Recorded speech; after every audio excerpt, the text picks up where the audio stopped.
mujer, sabemos cuándo fue nombrado, el cargo, la edad y un montón de detalles más. Y tenemos estos datos para 11 países, que es un poco como Europa Occidental, entre el periodo del 2000 al 2020. Y como les decía, tenemos 4 millones de nombramientos, en verdad es una brutalidad de datos, y de esos 800.000 son mujeres. Acá, no sé si alcanzan a ver, yo creo, ¿se ve? Sí, se ve. Yo veo. ¿Susana se ve bien? Sí, Sí. se ve. Porque el estudio que nosotros hacemos es en empresas privadas, pero las empresas privadas no están afectas a esta regulación. Entonces la pregunta es, ¿cómo lo hacemos?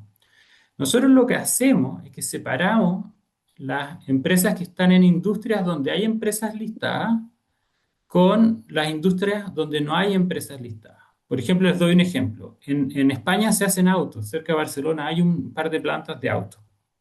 Pero en España no hay empresas de auto que estén listadas. A diferencia, por ejemplo, de Alemania, que es donde está Volkswagen, o Francia o Italia.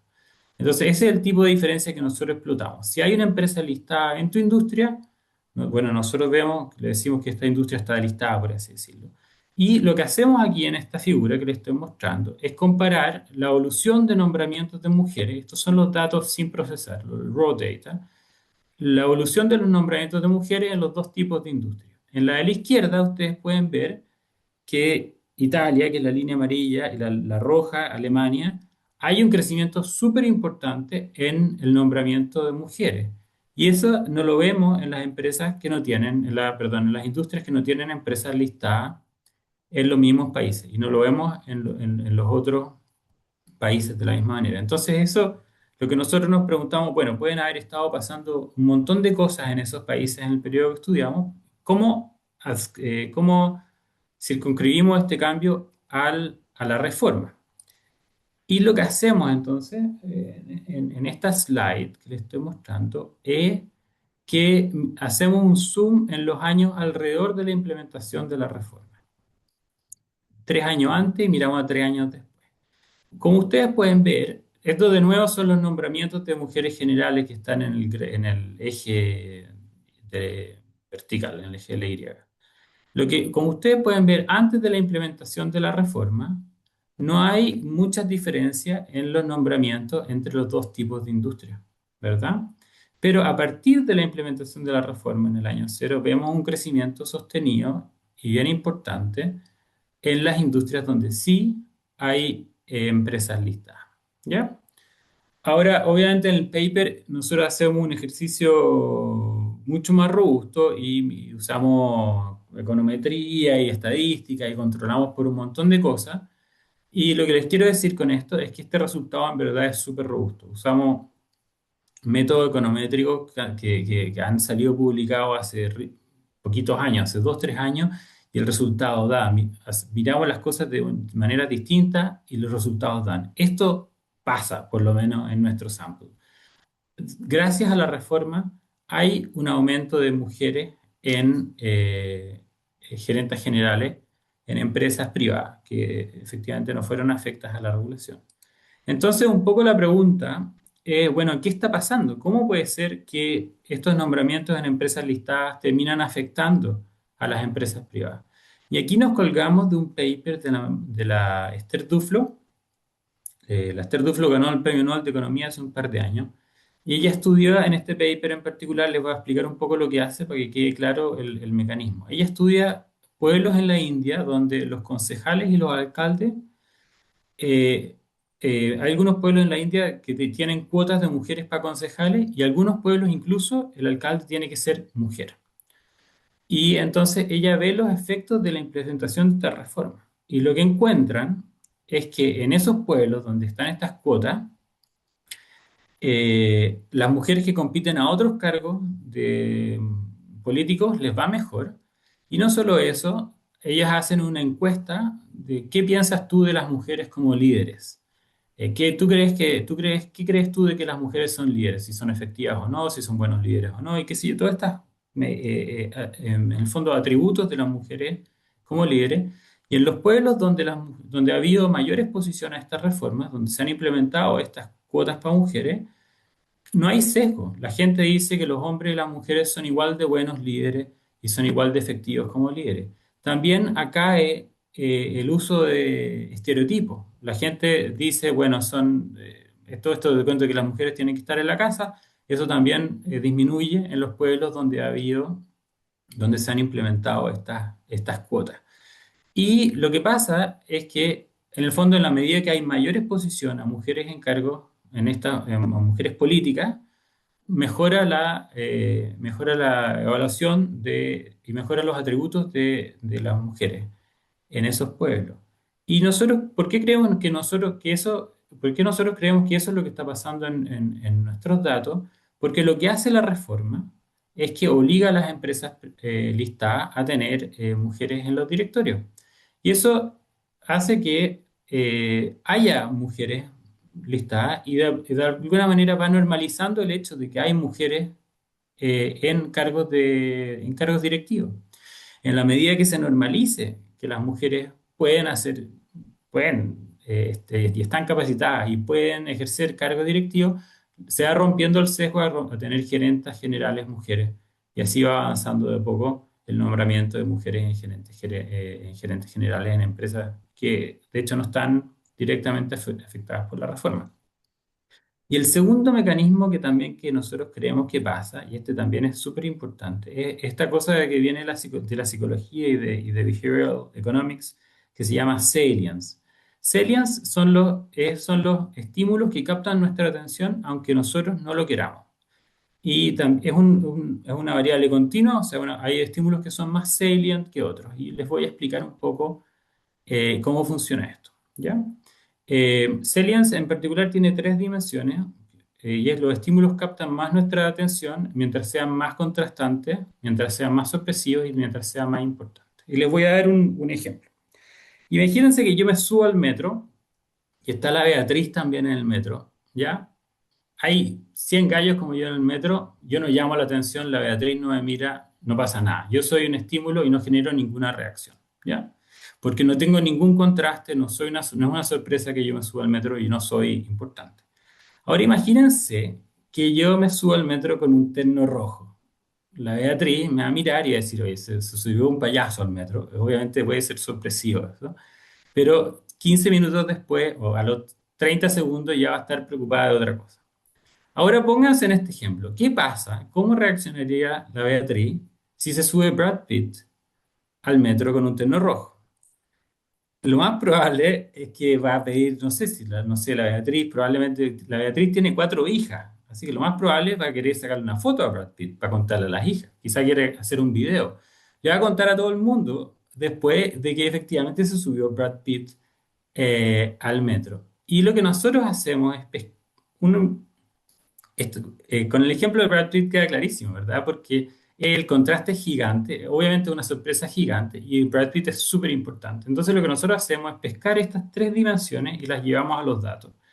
Y vemos cuándo hay mayores efectos de los nombramientos de mujeres en directorio. En industrias donde no había mujeres históricamente, vemos que el efecto es mucho mayor. También vemos que cuando hay una mujer que es nombrada gerente general en una empresa listada, el efecto es mucho mayor porque eso es una sorpresa. La reforma es sobre mujeres directoras, no es sobre mujeres gerentes generales. Y también vemos que las mujeres que son más eh, importantes o que tienen mayor exposición mediática también generan un impacto mayor que si nombran a cualquier mujer en un directorio. Y en el fondo lo que es importante para los resultados es que estos nombramientos tienen que ser visibles para que causen un efecto. Si la gente no ve el estímulo, obviamente no La tiene... promoción con tres panes de queso y un pequeño. Hay alguien que tiene ¿Perdona? la... Si Alguien alguien tiene tiene el parlante abierto. sí, que lo cierren, por favor. Ya. Ya. Bueno, déjame seguir. Ahora, lo que es también importante decir es lo que no encontramos. Nosotros no encontramos que la reforma tiene mucho efecto en países donde la implementación fue medio laxa. Por ejemplo, en Noruega se implementa la reforma, al principio es voluntaria, las empresas que es un poco irónico porque Noruega es el país más igualitario del mundo, pero en Noruega las empresas no incorporan mujeres a los directorios y después la implementación es obligatoria. Y si la empresa no nombra, no cumple con la cuota, se disuelve legalmente, o sea, pierde la personalidad jurídica. Imagínense el castigo. Igual, entonces, en Alemania, por ejemplo, hay unas cuotas, hay unas multas importantes comparado con Inglaterra, con Holanda, donde no pasa nada, o pasa relativamente poco, sino si las empresas no cumplen con la legislación. Nosotros el efecto que vemos es solamente en los países donde hay una implementación estricta, con multas importantes. Eso es importante decirlo. Me da la impresión, por lo que alcancé a leer de la ley chilena, que está un poco entre medio. No vi que hubiera multa, y vi también como complain or explain, como que si no tengo mujeres, como que puedo escribir algo porque no encontré mujeres. No entendí bien cómo es, pero no da la impresión, da la impresión que está un poco al medio. Lo otro que también que tampoco encontramos es que hay un spillover entre industrias.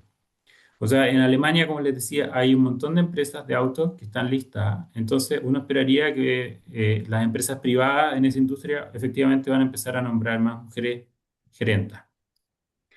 Ahora, la empresa de camiones, que uno diría que los camiones están medianamente relacionados a los autos, si no hay, si no hay empresas listadas de camiones, no vamos a ver efecto en esa industria, ¿ya? Y eso es importante también, como un poco los límites de los resultados que nosotros encontramos. Y la tercera cosa que no encontramos es que no vemos un cambio cultural.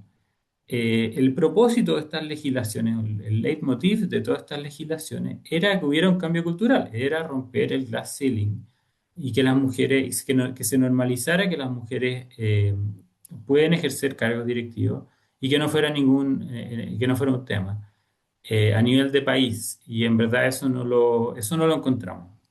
El efecto solamente está circunscrito, por así decirlo, en las industrias donde hay empresas listadas. ¿Ya? Ahora, ¿qué significan todas estas cosas para Chile? Yo creo que eso es lo más interesante y ojalá que lo podamos conversar después. Es que, bueno, obviamente tiene que haber nombramientos de mujeres en las empresas listadas. Se tiene que implementar la regulación. No tiene mucho sentido pasar estas regulaciones si después la Comisión de Mercado de Valores, creo que se llama, audita o no hay enforcement. Estas cosas se tienen que implementar. El efecto de la regulación va mucho más allá. Yo esperaría que fuera mucho más allá que las empresas listadas. Hay 200 empresas listadas, pero hay millones de empresas privadas. Entonces, en verdad uno esperaría que los efectos fueran mucho más allá. No, yo no esperaría que hubiera un cambio cultural, necesitamos mucho más. Quizá en los datos que nosotros tenemos no alcanzamos a pescar un cambio cultural porque tenemos un periodo muy corto, no sé en verdad, pero por lo menos nosotros no lo vemos. Y la última cosa es que el efecto que vemos depende de la exposición. O sea, en verdad la pregunta ahora para ustedes, para RedMat, es cómo aumentar la exposición, eh, lo que hay que hacer es que la ley va a ser implementada, van a empezar a nombrarse mujeres en directorio. Esto se tiene que saber. Si la gente no sabe que estas mujeres fueron nombradas en los directorios, no hay ningún cambio. En el fondo, hay que hacerle caso al Evangelio cuando dice que uno no prende una lámpara para ponerla bajo la mesa. Este ejemplo yo creo que funciona bastante bien, porque acá el rol de RedMap debiera ser celebrar y difundir estos nombramientos para que efectivamente se normalice. Lo que quiere la regulación es que se normalice el hecho de que las mujeres pueden ejercer cargos directivos y después obviamente hay un efecto dominó para abajo eh, que pasa, pero esos son nuestros resultados. Así que, Susana. Muchas gracias, Francisco. Excelente, ¿no? Excelente estudio y resultado. Así que te agradecemos mucho que hayas hecho este estudio. Y bueno, Yo sé que algunas cosas como que ya las has respondido, pero igual tengo unas preguntas antes de darle la palabra al panel de lo que nos mostraste recién. Y a ver mis preguntas. ¿Cuán generalizables son los resultados? Un poco lo respondiste, pero ahora te quiero preguntar más. ¿Y qué podemos esperar con la implementación de las cuotas en Chile basado en tu paper? Ya, la verdad yo creo que son bastante generalizables. Nosotros hacemos, bueno, quizá ustedes dirán que no son, o sea, está Suecia en la muestra, obviamente Chile no es Suecia, pero tenemos miramos, por ejemplo, datos para Francia, mirando solamente un cambio en particular, un ejemplo en Francia, y, eh, y hay efectos. Entonces uno esperaría que somos más parecidos a los países mediterráneos y ahí vemos efectos. Entonces eh, eh, yo esperaría que sí, que esto fuera medianamente extrapolable. Y lo que es interesante es que el mecanismo que nosotros documentamos es algo que la Esther Duflo encuentra en la India, donde hay muchos más sesgos de lo que lo que nosotros vemos en Europa y hay muchos más sesgos que los que hay en Chile. Así que yo esperaría que el mismo mecanismo siguiera existiendo. Sería bueno, Sí. ¿no? Que así fuera. Vamos teniendo ya preguntas y de una de nuestras participantes en el panel, así que voy a presentar al panel para que también directamente te hagan preguntas.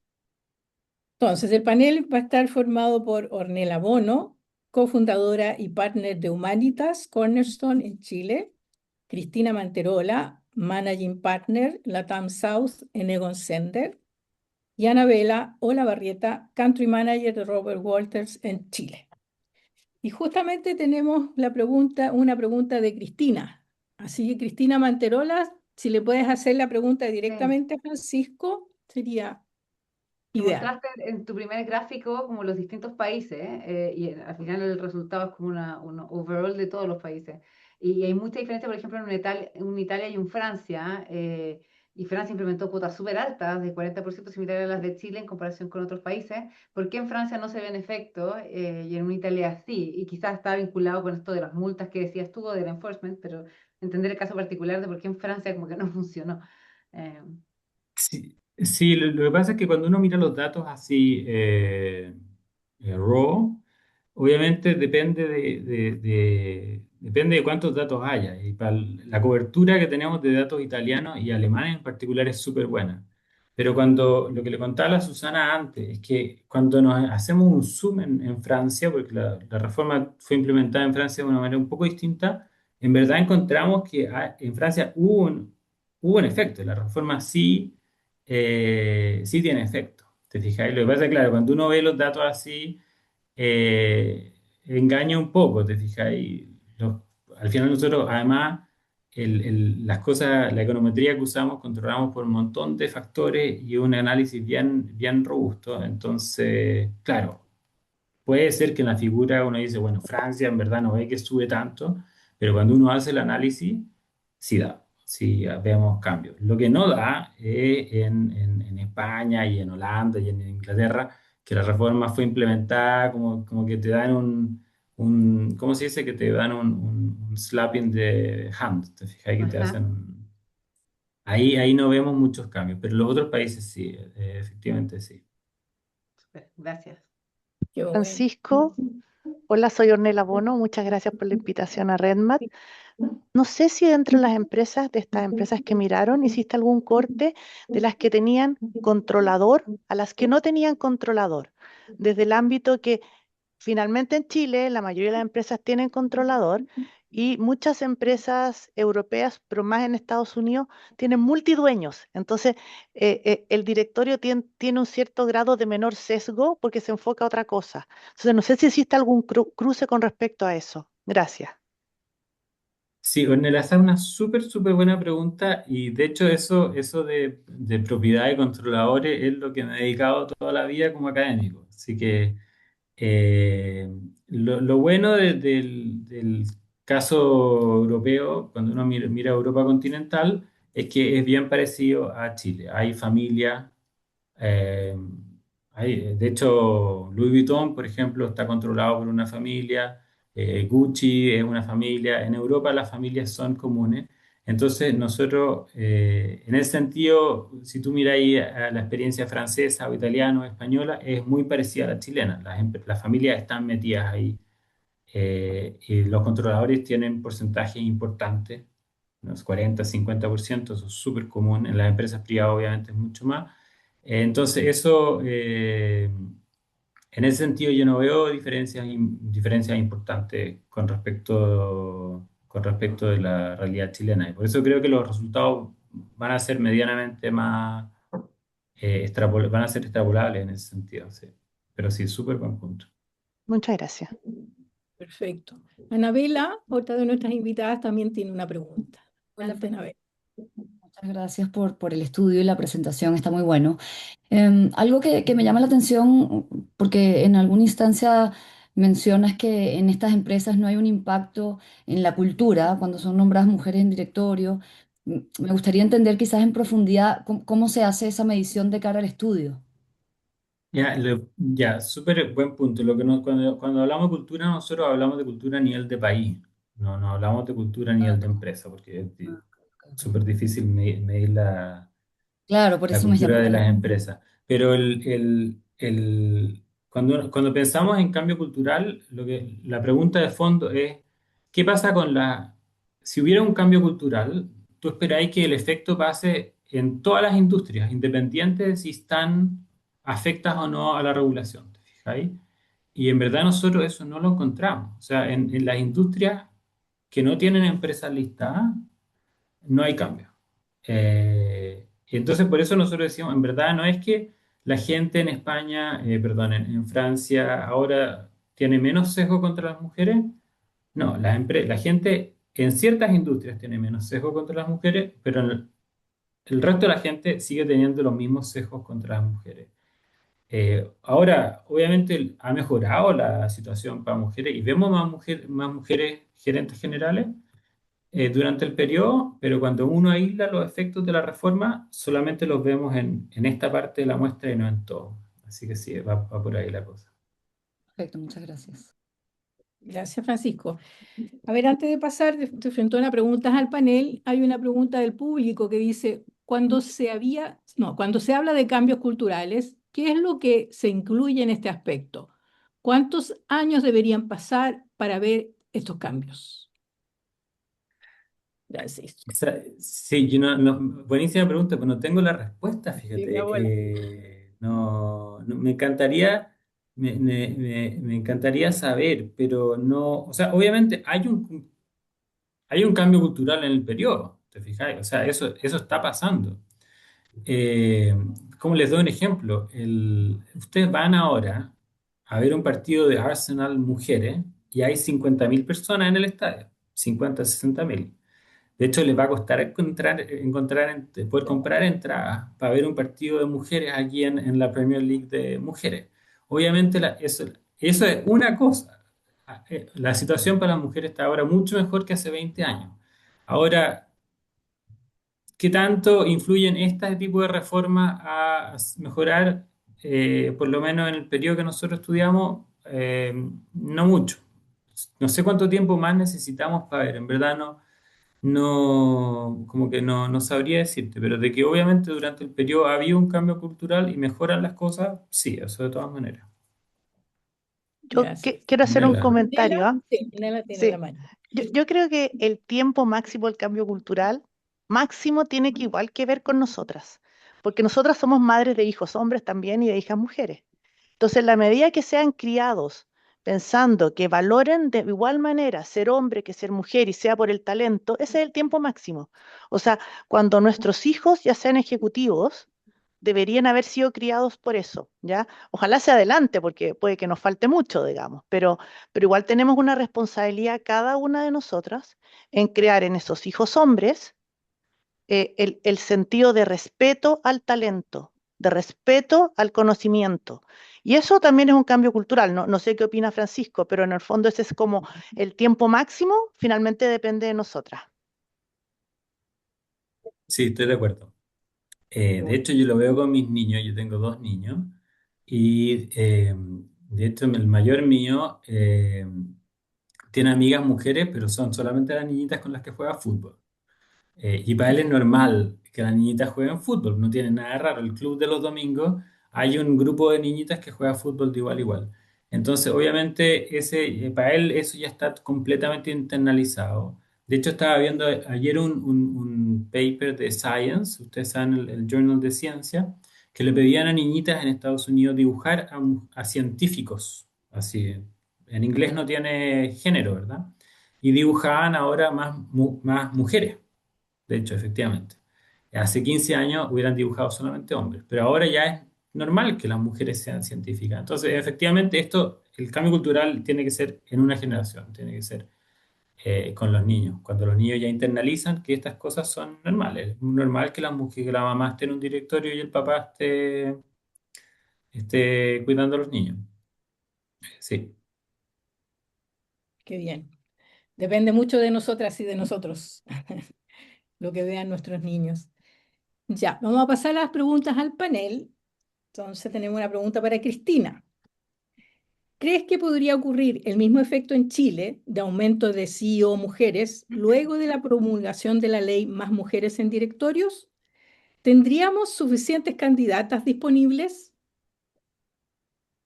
A ver, quizá una visión más general. Yo siento que ya ha aumentado mucho el nivel de mujeres de una manera que ha sido como socialmente forzada en empresas listadas. Yo siento que sí hay una preocupación hoy día muy fuerte de las empresas en eso y las que están quedando fuera las miran feo. Y yo creo que eso es bueno, que apareciera en el diario como, oye, la única empresa que no tiene mujeres es ta, ta, ta, ta, ta, ta. Entonces siento que esa presión social ya ha acelerado mucho el camino, no tanto como nos gustaría, por supuesto.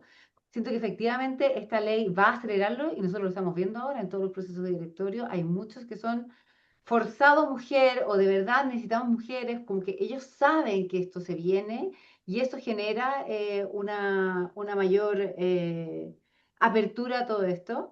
Sí, a mí me preocupa que, eh, que esa incorporación, que la inclusión sea real. Siento que hoy día, claro, más allá de que estén en la mesa, quizás las decisiones se pueden seguir tomando en la mesa chica, sobre todo, como decía Nela, cuando hay controladores fuertes, que si es que no son incluidas en esa mesa chica, aunque estén ahí, no van a estar en las decisiones. Entonces, reconociendo que el impacto igual es potente, y igual, sobre todo si hay exposición, como decía Francisco, yo creo que el efecto igual se captura. Sería aún mejor si logramos que se metan en esa mesa chica en serio. Entonces, ojalá que eso pase. Y efectivamente, cuando uno mira a los CEOs mujeres en Chile, sobre todo empresas listadas, son muy pocos. O sea, todavía esa cascadeo hasta el momento no ha ocurrido. Yo espero que se dé el efecto de Francisco. Siento que de todas maneras tenemos mujeres capacitadas para eso. Eh, pero todavía no se ha visto y ojalá que eso se empiece a incrementar. La verdad es que los CEOs hoy día están cada vez con mucha más presión. Es mucho más estresante cada vez ser CEO.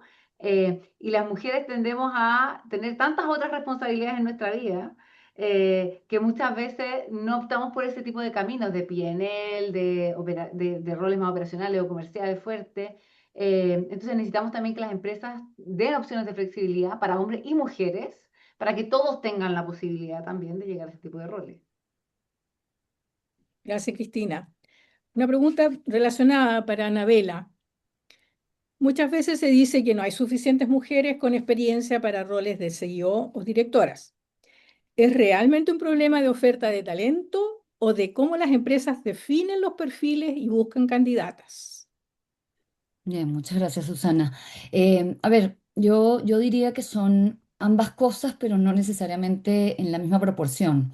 creo que no podemos tapar el sol con un dedo y sí existe una brecha histórica en ciertas trayectorias críticas. Yo creo que especialmente roles que tienen más exposición a control completo de P&L, operación comercial, gerencias generales de unidades de negocio, pero muchas veces yo particularmente pienso que esta es una brecha que se usa como una explicación total, cuando en realidad también hay un problema muy importante de cómo se definen esos perfiles y cómo se interpreta la experiencia y dónde se busca, ¿no? Entonces, para mí, en este caso, el paper es claro en algo, como que la subrepresentación femenina como que no parece explicarse principalmente por la falta de capacidad o por peores resultados, sino que básicamente tiene que ver con una escasez de alguna manera estructural con mujeres en experiencia previa en niveles altos de gobierno corporativo y liderazgo. Entonces, por eso yo creo que efectivamente las cuotas ayudan a ampliar este grupo de candidatas viables. Eso baja bien a nuestro mercado. Muchas veces cuando una empresa dice no hay mujeres, lo que realmente está diciendo desde mi perspectiva es una mezcla de tres cosas. Estamos mirando el mismo pool de siempre, seguimos definiendo el mérito con una lógica que es bastante estrecha de alguna manera y estamos exigiendo mujeres que cumplan un 100% un molde histórico. Entonces, la verdad que desde esa manera construimos en torno a trayectorias masculinas. Entonces, para mí, en realidad, creo que no es correcto decir que es un problema solo de oferta. Creo que sería una postura bastante cómoda. Yo creo que el talento existe. Lo que pasa es que no siempre han habido tal vez las mismas oportunidades de acumular la misma experiencia que hoy día se define como necesaria y no siempre es evaluado con los mismos criterios. Entonces, obviamente que al estar no siempre también dentro de las mismas redes en donde se activan estas búsquedas, yo creo que hay un problema aún latente. Entonces, en directorios, creo que esto es algo que todavía pasa muchísimo, se confunde experiencia válida estando en directorios parecidos y claro, si el mercado se define con esta trayectoria, igual es un poco difícil precisar experiencia histórica. Entonces, yo creo que va por aquí el asunto. Ya, súper, gracias, Anabela. Y también una pregunta similar para Ornella. Mm. ¿Cuál es hoy el principal cuello de botella que observan para que más mujeres lleguen a posiciones de CEO o directoras? La experiencia en P&L que mencionaba ahí Cristina, operaciones, sucesión interna, sesgos del directorio u otras razones. Quizás yo haría, muchas gracias por la pregunta, quizás haría una diferenciación entre llegar a SEO y llegar a ser director.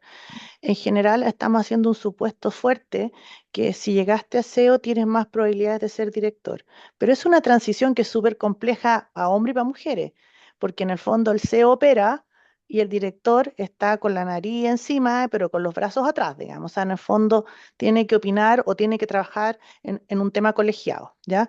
Que eso es como primera aclaración. Para que las mujeres lleguen al mundo de los SEOs, en el fondo, en estos planes de sucesión hay que generar habilidades especiales. Las habilidades para ser gerente general son distintas del mejor gerente de operaciones o el mejor gerente de finanzas o la mejor gerente de finanzas. Uno ve de repente que hay un reporte al gerente general que nunca va a subir a gerente general por ciertas características. Entonces, cuando uno identifica las cosas críticas de cada organización, porque algunos tienen tus matices, hay 4 o 5 cosas que son habilidades comunes para los CEO, tengo que tomar conciencia y preparar a alguien en base a eso, ¿ya? O sea, la responsabilidad de ser CEO es una mega responsabilidad, ¿ya? Entonces necesito demasiadas habilidades juntas.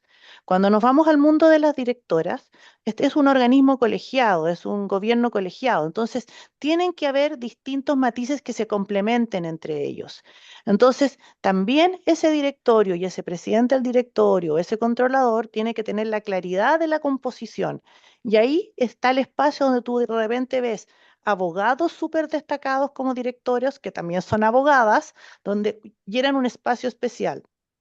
Si uno se va un poco o gente experta en algún tema, o gente también, ha habido todo un espacio del tema sostenibilidad o entender el contexto, que hay gente que ha tenido cargos públicos y que entiende lo que está pasando en las empresas reguladas, que también son un aporte importante al directorio. Entonces, cada empresa tiene su realidad. Entonces hay que ver cómo se complementa mejor, entendiendo que los controladores algunas sillas no las van a entregar. ¿Cómo se complementa eso? ¿Es ser mujer SEO? igual ayuda, pero yo creo que hay un tema de capacidad, de prepararse y ver, identificar bien el perfil, un poco lo que decía Anabela. ¿Qué necesito para ese directorio? Y en base a eso, salir a buscar eso con mayor amplitud, ¿ya? Eso es un poco como lo vemos nosotros. Gracias, Ornella. Francisco, te pregunto nomás por si tienes alguna pregunta al panel, también ahí puedes levantar la manito, ¿ah? Sí, ¿Tienes oye, ¿Mm? quería, lo que pasa es que el paper que les contaba en Noruega, que le hizo en Noruega, que miró la experiencia en Noruega, cuando se implementan estas reformas en Noruega, eh, es bien irónico, pero la Cámara de Comercio de Noruega dijo, no hay mujeres con suficiente currículum para asumir estos cargos. Estamos hablando de 300 mujeres en Noruega, pues, ¿cuántas empresas listadas hay en el fondo? Re pocas. Y estas mismas cosas, estas mismas preocupaciones las dijeron. Y lo que hace el paper es comparar los currículum y las trayectorias de las mujeres que entraron con los directores que estaban ahí. Oye, y son iguales. Entonces, yo, por favor, sáquense de la cabeza esta idea no hay talento. Acá, y más encima, cuando en Chile hay 200 empresas listadas, van a ser 3 mujeres por directorio, estamos hablando de 600, 500 mujeres. Obvio que hay 500 mujeres que pueden entrar a directorio. Entonces, el tema del talento yo creo que no es una preocupación, pero en lo más mínimo, por lo menos para directorio. Y bueno, empezarán siendo directoras, gerentes generales de empresas más chicas y después irá creciendo la cosa. Pero me da risa que los mismos temas que los noruegos estaban reclamando hace 20 años sean preocupaciones ahora. Eso en verdad no es una preocupación. Para nada. Les aseguro que no. Qué bueno. Bueno, solo en Redmond somos 500 mujeres, así que ahí hay hartas. Ya, pues seguimos con preguntas al panel para Cristina. ¿Qué cambios han introducido ustedes como headhunters en sus procesos de búsqueda para asegurar que el shortlist de candidatos y candidatas incluya mujeres calificadas? Sí, a ver, yo creo que acá hay dos grandes temas para mí. Hay uno que tiene que ver con cómo amplías la visibilidad de las mujeres existentes. Y eso ahí se ha hecho mucho, tanto a nivel gobierno, como a nivel de iniciativas, como a nivel de asociaciones como la de RedMad, de cómo ampliamos la visibilidad, ¿ya? Yo me acuerdo, Susana, cuando nosotros comenzamos los cafés con Sí. Headhunters en su minuto, ¿te acuerdas? Como diciendo, El ¿cómo podemos 2020. hacerlo? Para conocer más, porque efectivamente, claro, cuando yo llegué, los listados, si tú miras en los sistemas internos, casi no había mujeres. Entonces era como, hay que levantarlas, conocerlas a todas, entender dónde están, entender sus trayectorias. Entonces hay un efecto de conocerlas, que es muy importante. Y yo creo que eso se ha avanzado muchísimo en levantar todas estas trayectorias. Obviamente que es un trabajo constante que nosotros seguimos haciendo todos los días, de cualquier mujer que aparezca en el diario, cualquier cambio que aparezca, las estamos siguiendo a todas, así desesperadamente, y tratando de entender sus trayectorias, de conocerlas y invitarlas, y estar en todas las instancias donde mujeres se reúnen. Eh, y la otra instancia es tratar de objetivizar las evaluaciones lo más posible para reducir los biases. Yo me acuerdo, siempre cuento esta historia de una vez que me invitan a hacer la sucesión de un CEO, entonces tenía que evaluar candidatos internos a esta posición y externos. Entonces traigo un montón de candidatos externos, por supuesto, y dentro de los candidatos internos había una mujer. Y cuando me presentan internamente el directorio a a los candidatos internos, me dicen, bueno, en realidad tenemos estos dos, tres candidatos internos, uno, claro, también esta mujer, pero creemos que ninguno de ellos está preparado y la mujer menos, digamos, no están preparados. Oye, yo hablo con los candidatos internos, efectivamente, los hombres no están preparados, pero la mujer era atómica, era espectacular, tenía una trayectoria increíble, conocía la empresa al revés y al derecho, las referencias internas eran maravillosas. Entonces, ¿cómo de una manera objetiva puede plantearle a este directorio de, sí, efectivamente, tenemos todos estos candidatos externos, pero tienes una joya acá dentro metida, que no te has dado el tiempo para de verdad mirarla con otros ojos? Y cómo enseñarle a los directorios a reducir sesgo, a mirar ese talento de una manera distinta, a darse la oportunidad de conversar con incluso el talento que tienen adentro de otra manera.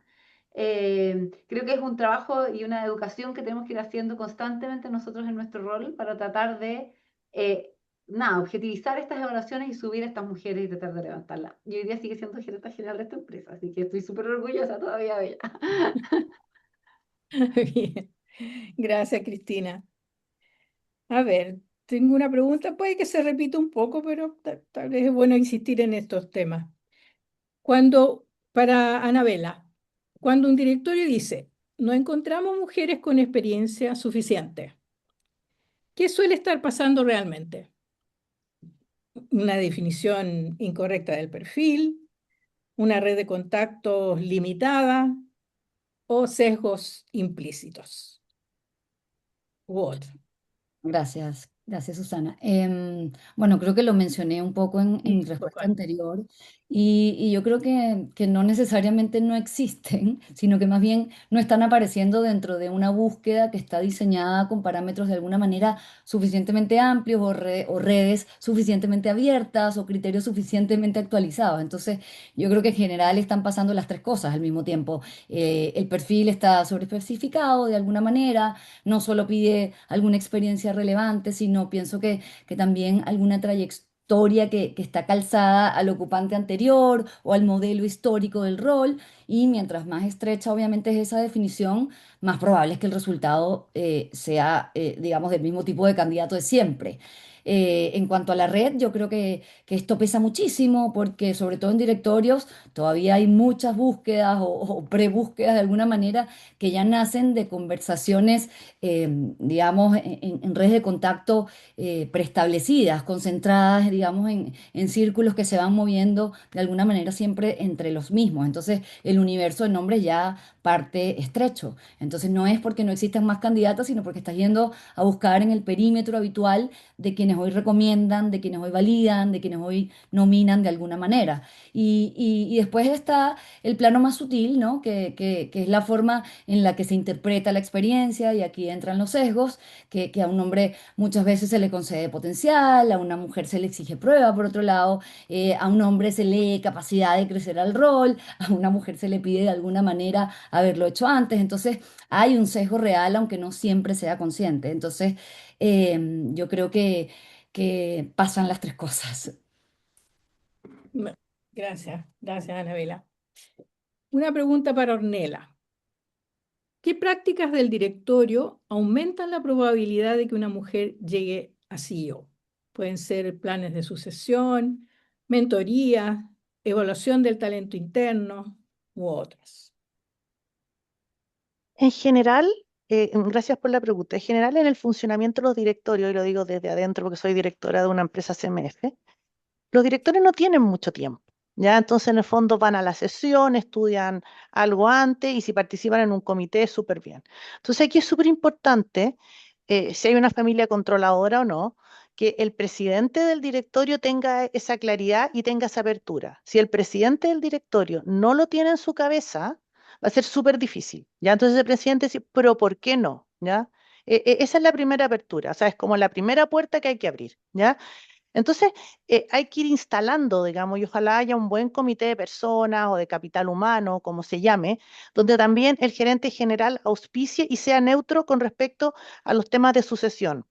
Lo que pasa es que los temas de sucesión no son temas que se toquen siempre, porque si tienes un gerente que lleva un año, no vas a volver a tocar el tema sucesión hasta 4 o 5 años más porque tienes un plan más o menos andando, ¿ya? Tienes un tema preliminar, pero tú esperas que por lo menos te quede 5 años el primero. Entonces, no es un tema que está siempre dando vuelta y yo creo que es súper relevante tanto del presidente como el comité de capital humano que tengan esto siempre y que el tema de revisar sucesores sea una práctica anual. ¿Ya? Y en la práctica anual que tengan esta apertura y en el fondo dediquen los recursos necesarios a formar a los que tienen el potencial desde el talento y obviamente en el fondo sin sesgar y capacitar también a las mujeres para que no tengan este como este síndrome del impostor y tratar desde antes solucionar el síndrome del impostor a las que están en los segundos niveles. Pero es súper importante manejar estas dos cosas o que estas cosas tengan la relevancia suficiente. Gracias. Gracias, Ornella.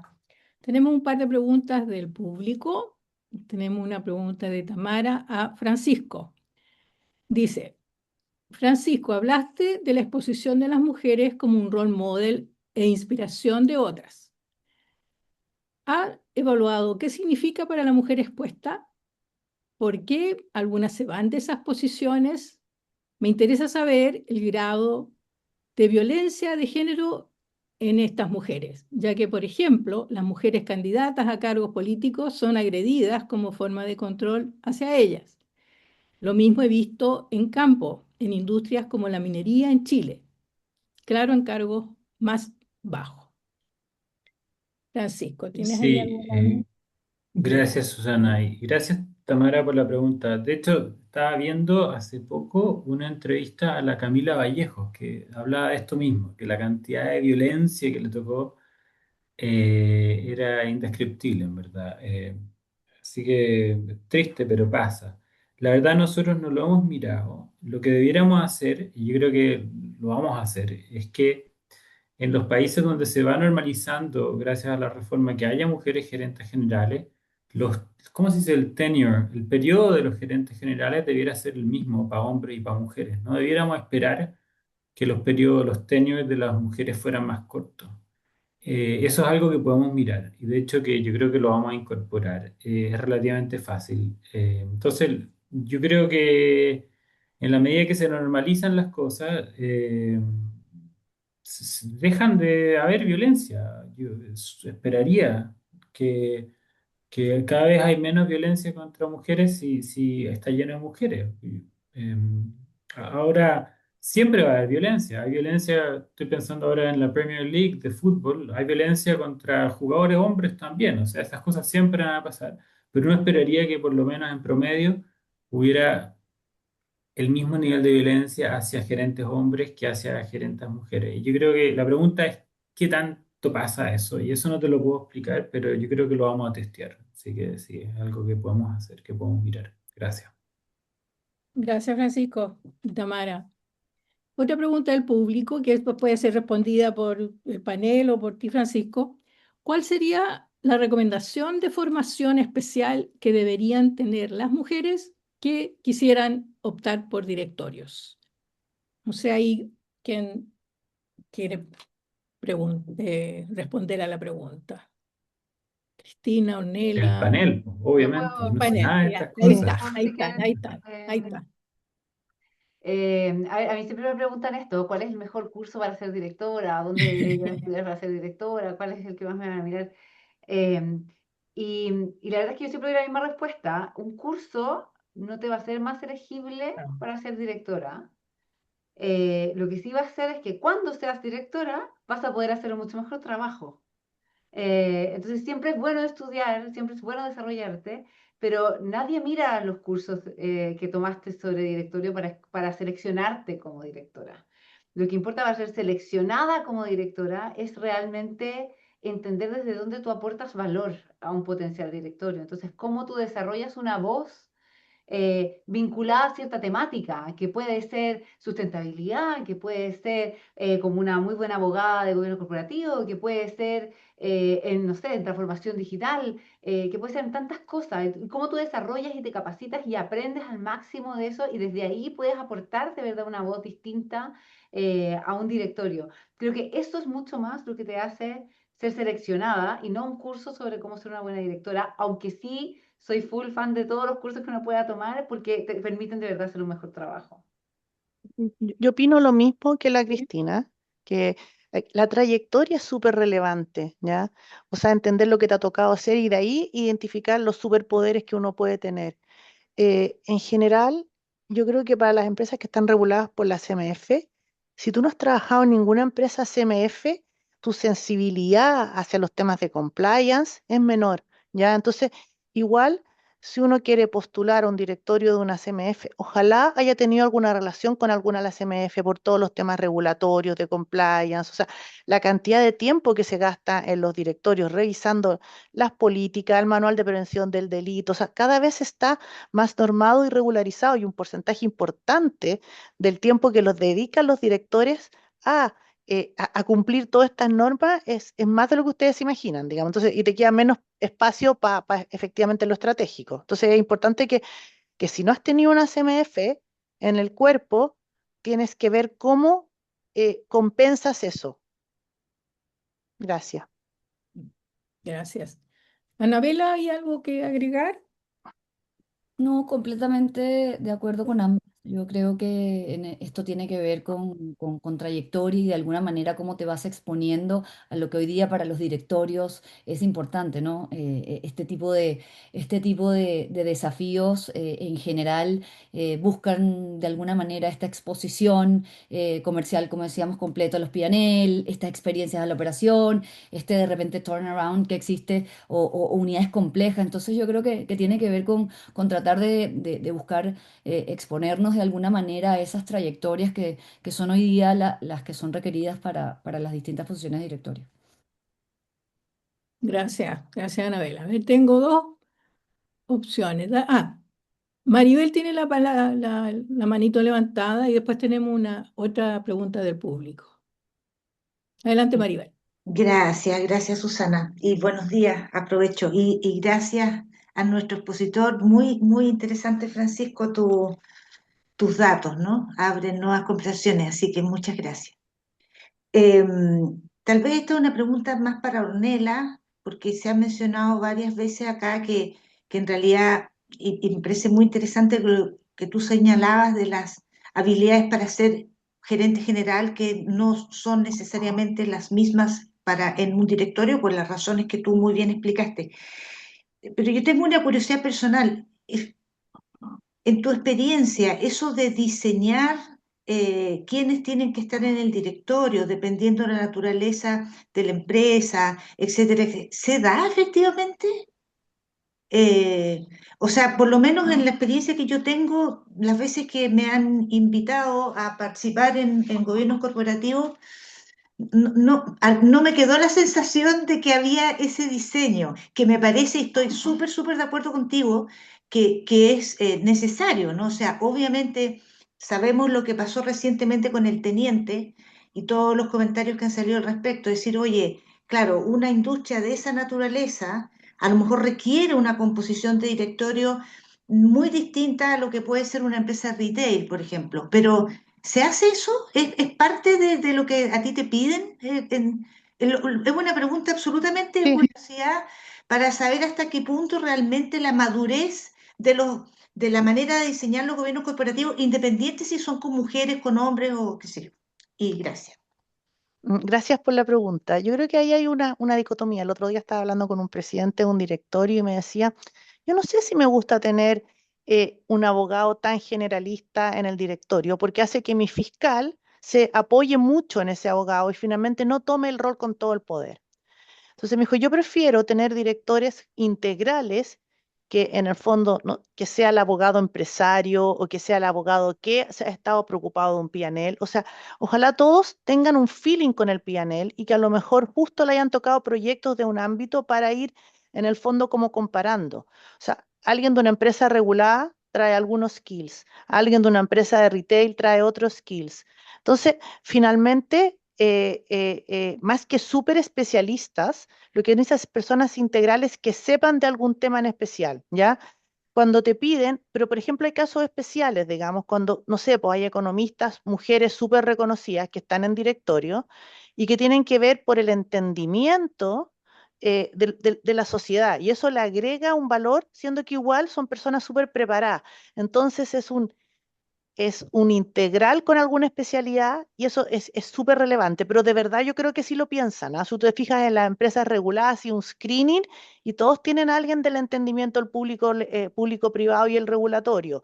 Si vas a empresas, tienes que verlo, si tienes empresas en el fondo con muchos sindicatos, tienes a alguien con experiencia, algún gerente general que haya tenido muchas relaciones laborales. O sea, en general o sea, están buscando que tú aportes desde algún lado, aunque generalmente cuando hay un controlador y tiene sus 5 sillas, en esas 5 sillas él tiene que estar dispuesto a sacar una silla para traer a un independiente. Y eso es parte de lo que tiene que pasar ahora, ¿ya? O sea, ¿cómo vaya a sacarle la silla, como decía Francisco, a alguien que puede ser menos capacitado que cualquier, pero a lo mejor es el hijo del dueño y tiene 33 años y lo estamos formando. Y el dueño tiene derecho a hacer eso también. Entonces, eso un poco, o sea, se arman estos directorios, pero es pensando en el contexto de cada uno. Gracias, Ornella. Cristina ahí también tiene Que quizás quería comentario, Andrea. complementar que a nosotros nos ha tocado Sí. mucho hacer evaluaciones de directorio y planes de sucesión para directores también. Eh, y yo creo que, como decía, la intención está de decir cómo podemos buscar un directorio que se complemente lo más posible en cuanto a experiencias, capacidades, diversidad desde geográfica hasta de todo tipo. El problema que tenemos es que como las propiedades son diseminadas muchas veces o tienes distintos temas no sé, lealtades del controlador o lo que sea, al final cada parte tiene una sola silla. Entonces, y a todos les preocupa que los números vayan bien. Entonces, al final, la posibilidad real de generar un directorio complementario es mucho más difícil de lo que uno cree, por todo este tema político que se da en los nombramientos. Y ahí tenemos un tema no solucionado de cómo se nombran estas personas. Ese era lo que Sí. quería, porque o sea, nosotros sufrimos con eso, es decir, es obvio que acá falta alguien de acá, pero la política de la situación no te lo permite, y eso complejiza los nombramientos, solo para agregar un pelo a la sopa. Gracias, Oye, Cristina. Estamos Susana, finalizando. Sí, adelante. Sí, de perdona que todas maneras. intervenga, Sí. perdona que intervenga, pero cuando se implementan estas reformas en Noruega, los directorios cambian mucho en cuanto al número de personas. Entonces, Ornella, lo que va a pasar acá, que el hijo va a seguir en el directorio, pero van a agrandar el directorio. Van a entrar mujeres por el lado. Entonces vamos a pasar a tener 7 a 9, donde había 9 van a haber 11, y van a hacer todos estos arreglos, pero Sí. los controladores van a seguir teniendo a los hijos ahí. Y si ellos quieren cumplir con la cuota, van a nombrar a sus hijas, pero en el fondo no, yo no esperaría calidad de los controladores acá, sea mujeres profesionales. Lo que van a pasar es, claro, se va a ampliar el tamaño del directorio, ¿no? Sí, de acuerdo. Gracias. Estamos llegando entonces al final. Hay un par de preguntas ahí en el chat, pero las vamos a dejar para una próxima sesión. Igual me gustaría preguntarles a ustedes, Ornella, Cristina, Anabela, si tienen ahí algún puntito para finalizar con este panel, algo para destacar. Sí, quizás yo encuentro que se ha ido avanzando, ya como decía Cristina, vamos avanzando. Quizás no a la velocidad que uno quiere o a la velocidad que uno esperaría, pero vamos avanzando, ya, o sea, van aumentando las mujeres. Los medios ayudan bastante, ¿ah? Desde el ámbito de que, ¿cuáles son las mujeres que esto, que lo otro? Los medios han hecho harto en visibilizar y visibilizar dentro de las capacidades. Entonces, el camino se ve positivo en varios ámbitos, pero quizás lo más difícil es que estos presidentes del directorio estén como convencidos de corazón. O sea, que en el fondo es como uno tiene, no sé, pues hijos, hombres y mujeres, y que en el fondo se ven por iguales, que ellos en el fondo se saquen esos sesgos, y a lo mejor le va a tocar a este hijo que está en el directorio a los 35, y ojalá que él tenga esa visión, digamos, porque en el fondo está ahí a los 40 a reemplazar el papá, digamos.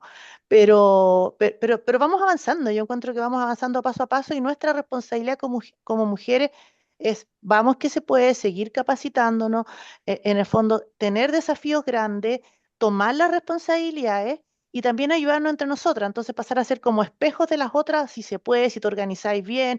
Ahora, hay mucho más con el tema del híbrido, uno puede flexibilizar mucho más, antes era tremendo, ya, o sea, si no, tú no estabas ahí hasta las 10 de la noche, todos los días. Ahora ya es entendible y es mal visto que te quedes hasta tan tarde como gerente general o como ejecutiva. Y podéis trabajar online, pero esto no es gratis y es con Extra Mile. Eso, o sea, es un poco como para cerrar. Gracias. Muchas gracias, Ornella. Susana, Anabela, si, ¿sí? que te voy a pedir ahí Mary. un minutito ahí, Bueno, no, si quieres adelante, antes adelante. de terminar. Adelante, nuestra No, no, pero presidenta. sí, miren, la verdad que yo quiero agradecerte a ti, la excelente presentación de Francisco y que digamos que haya hecho este estudio, yo creo que eso es muy importante. Y bueno, a nuestras excelentes panelistas. Y decir que desde RedMat creemos mucho en estos directorios donde haya diversidad de mirada. Y no solo los directorios, en general los equipos. Ya eso podemos decir que ya está muy, muy probado, que el tener distintas experiencias, distintos, no sé, aportes o miradas enriquece tremendamente la toma de decisiones y con ello, ¿no es cierto?, la sostenibilidad de las organizaciones. Y en ese sentido también, y lo corrobora, digamos, todas las opiniones que han dado hoy día ustedes, el que para que esta ley realmente sea un empujón para este cambio cultural, necesitamos trabajar en conjunto, que esto sea algo colaborativo entre los distintos stakeholders. Desde nosotros, desde Redman, ¿no es cierto?, visibilizando a las mujeres y sabemos que las IPOC, y como decía Susana, tenemos 500 mujeres profesionales y muy preparadas. También desde los headhunters, ¿no es cierto?, abriendo estos modelos y abriendo la búsqueda de las capacidades que se necesitan, desde la academia, por ejemplo, como Francisco, que está haciendo estos trabajos y visibilizándolo. Entonces, yo creo que eso es por donde tenemos que seguir, así que solamente agradecerles este espacio y esta tremenda conversación que hemos tenido hoy. Muchas gracias, Mary. Muchas gracias. Bueno, gracias Francisco, gracias Ornella, gracias Cristina, Anabela y a todo el público presente. Vamos a seguir con estos webinars y conversaciones. Así que muchas gracias a todos y todas. Gracias a ti, Susana. Gracias. Muchas Gracias. gracias. Muchas gracias, chao. Chao, chao, chao, Gracias. chao, Chao. chao.